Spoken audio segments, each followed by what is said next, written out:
లేదు, మూవీలో ఒక ఒక 20% వరకు పరదాతో ఉంటుంది, 80% మీకు అనుపమని పెట్టుకొని ఉపయోగం ఏంటి? నేను ఎవరితోనే సినిమా చేసుకోవచ్చు కదా. అనుపమ గారిని క్యాష్ చేసేదానికి రీజన్ ఏంటి? So she right for this role.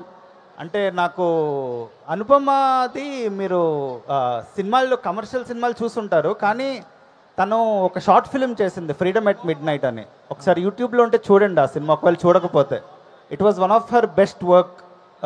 So పరదాతో I think she's going to prove next, అంటే తన యాక్టింగ్ కేపబిలిటీ నెక్స్ట్ లెవెల్కి మీరు చూడబోతున్నారు. ఆఫ్టర్ పరదా you will talk about Subbu.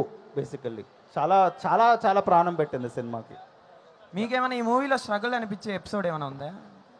ఆయన స్ట్రగుల్ తీసుకోరు ఆయన అసలు. మీకు తెలుసా అసలు ఆయన? ఓకే ప్రవీణ్ గారు గో హెడ్. ప్రవీణ్ గారు గో హెడ్. అంటే మీకు ఉండే దాంట్లో కష్టంగా అనిపించిన ఎపిసోడ్ ఏమన్నా? అన్నిటికన్నా కష్టం ఏంటంటే ఇష్టం లేని చేయని పడడం అందుకన్నా కష్టం. సో ఇష్టం అన్న పని అసలు స్ట్రగుల్ అనిపించదు. పరదాని ఎలా మేనేజ్ చేశారు ఆ టైంలో? లేదు, పరదా అయిపోయిన తర్వాతే శుభం చేశాను నేను. యాక్చువల్లీ లేట్గా రావడానికి కారణం? పరదా లేట్గా రావడానికి కారణం? ఒక్క నిమిషం, ఒక్క క్వశ్చన్ అడిగి మాత్రం ఇంటర్వ్యూ చేస్తున్నావు ఏంటి బ్రో నువ్వు? దారుణంగా ఉన్నావే పాప. ఇంకొకరికి అవకాశం